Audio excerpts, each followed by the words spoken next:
It's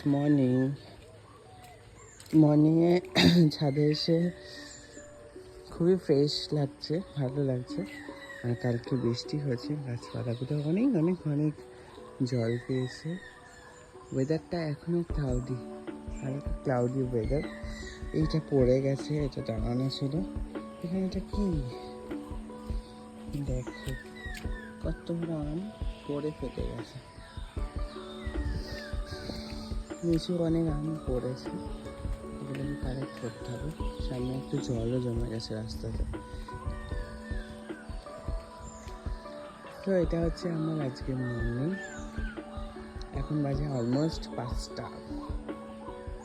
এরপর বাড়িতে থাকলে প্রতিদিনের সকালে যে রুটিন, মানে আমি 5টায় ছাদে যাই আর 6টা 6:30টার মধ্যে চলে আসি। তো হালকা ফুলকা এক্সারসাইজ করাটা উচিত প্রত্যেকের, আর আমিও একটু করার চেষ্টা করি।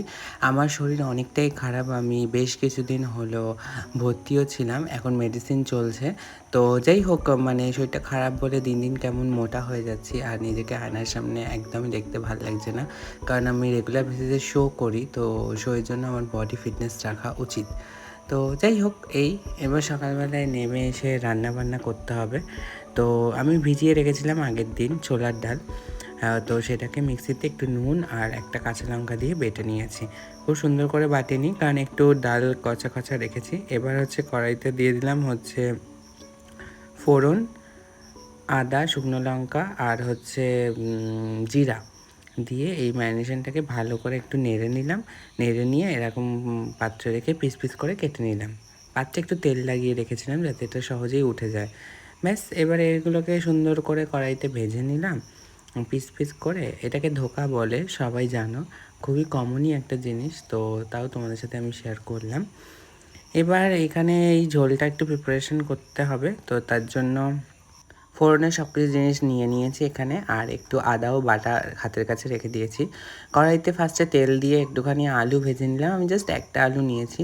একটু কড়াইতে ফার্স্টে দিয়ে দিলাম চিনি, তার মধ্যে দিয়ে দেবো এই সমস্ত জিনিস। এখানে হচ্ছে জিরা আছে আর গরম মশলা আছে, তার মধ্যে দারচিনিটা আমি অ্যাভয়েড করেছি, আর শুধু লং আর এলাচ আছে, আর একটা শুকনো লঙ্কা আর একটা তেজপাতা। তো এটাকে একটুখানি হালকা ফ্রাই করে নেওয়ার পর এর মধ্যে দিয়ে দেবো আদা দেবো 1 টিস্পুন মতন বাটা। আর এই বাটাটা আমার একটু মানে জল জল মতন বাটা আছে, মানে বেশি ঘন বাটা নয়। তো আমাদের জাস্ট আমি আর বাবা থাকি, তো সেই জন্য দুজনের মতন অল্প কিছুই রান্না করা হয়।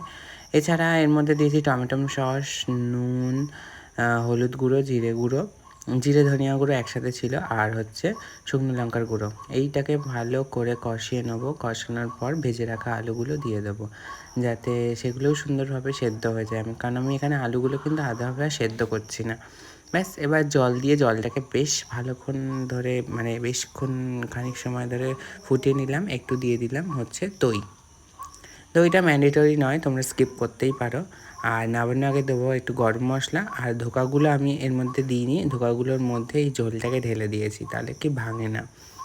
এরপর ওপর থেকে ঘিটা এইভাবেই আমি দিই চামচের মধ্যে করে, যাতে হচ্ছে তোমার মানে ঘিটা বেশি মিশে না যায়। আর পরে এই ঘিটাকে আমি তুলেও ফেলে দিই, কারণ হচ্ছে বেশি ঘি খাওয়া আমার একদমই বারণ, শরীরটা অনেক খারাপ, জাস্ট ফ্লেভারের জন্য দেয়া। তো এটাই আজকের ব্লগটা এই অবধি। সবাই ভালো থাকবে, সুস্থ থাকবে, দেখা হবে কালকে আবার একটা ব্লগ।